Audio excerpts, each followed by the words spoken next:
حسبي ربي جل الله. ستاسو د شرعي پوښتنو جوابونه.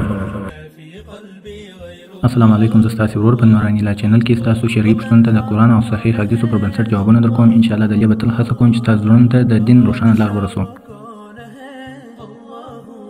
د نن ورځې څلور مهم پوښتنې مو راخیستې دي چې ډېرو خلکو یې پوښتنه کړې ده. اوله پوښتنه: که په کاروبار کې درواغ وایم پیسې حلال دي که حرامې؟ حدیث رسول الله صلی الله علیه وسلم فرمایلي دي څوک چې دوکه کوي هغه زموږ له ډلې څخه نه دی. ژباړه: که څوک د خلکو سره خیانت وکړي یا درواغ ووایي هغه زما په امت کې نه شمیرل کیږي. تفصیل: دا کار نه یوازې ګناه ده بلکې دا هغه پیسې حراموي. رښتینی سوداګر به جنت ته ځي، دروغجن یا دوکه باز سوداګر به الله نه بخښي. دومه پوښتنه: آیا حیوانان به هم د قیامت په ورځ راژوندي سي؟ حدیث رسول الله صلی الله علیه وسلم فرمایلی دی الله تعالی جل جلاله به د قیامت پر ورځ د ښکر لرونکي حیوانانو او د ښکر نه لرونکي حیوانانو ترمنځ حساب وکړي. ژباړه: که یو حیوان بل ته ضرر رسولی وي الله تعالی جل جلاله به د قیامت پر ورځ حساب وکړي. تفصیل: الله حتی د حیوانانو ترمنځ حساب کوي خو بیا به هغوی خاورې سي ځکه هغوی ته جنت یا دوزخ نشته. درېیمه پوښتنه: آیا د یوې کوچنۍ نجلۍ وریښتان خریل جایز دي؟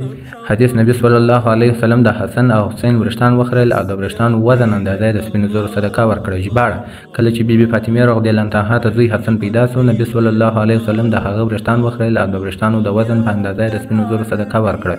تفصیل: ماشوم ته د زیږیدو په اوومه ورځ وریښتان خریل سنت دي. که هلک وي یا نجلۍ وروسته د وریښتانو وزن اندازه کیږي او هغومره د سپینو زرو یا پیسو په بڼه صدقه ورکول کیږي. دا کار کور ته برکت راولي او ثواب لري. که دا عمل که وروسته تر اوومې ورځې وسي جایز دی خو هغه سنت وخت به نه وي، اجر یې لږیږي خو بیا هم کولی سي. پیغمبر صلی الله علیه وسلم یوازې دا کار د هلک لپاره نه دی کړی بلکې د نجلۍ لپاره هم دا سنت دی. یعنی ماشوم که هلک وي یا نجلۍ وریښتان خریل یې جایز او سنت ګڼل کیږي. دا کار سنت دی، که یې څوک وکړي ثواب لري، که یې نه وکړي ګناه نه لري.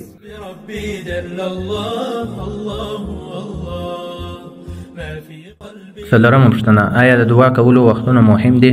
حدیث رسول الله صلی الله علیه وسلم فرمایلی دی الله تعالی هر شپه د اسمان وروستۍ برخې ته راکښته کیږي او وایي آیا څوک شته چې دعا کوي زه یې قبوله کړم؟ ژباړه: د شپې وروستۍ برخه یو ډېر مهم وخت دی، دعا پکې ژر قبلیږي. تفصیل: همداراز د جمعې ورځ وروستۍ شیبې، د باران وخت، د روژې ماتېدو وخت، دا ټول وختونه ځانګړي ارزښت لري. ګرانو ورونو او خویندو، دا د نن ورځې څو مهمې شرعي پوښتنې. که تاسې هم شرعي پوښتنې لرئ په کمنټ کې راته ولیکئ، ویډیو درسره لایک کړئ او ضروري د خپلو نورو ملګرو او دوستانو سره شیر کړئ ترڅو هغه هم د دې شرعي لارې څخه برخمن سي او زموږ چینل درسره سبسکرایب کړئ ترڅو تاسې نور هم د دې شرعي لارې څخه برخمن سئ. مننه. د چینل د سبسکرایب کولو لپاره په دې لاندې تڼۍ باندې کلیک وکړئ.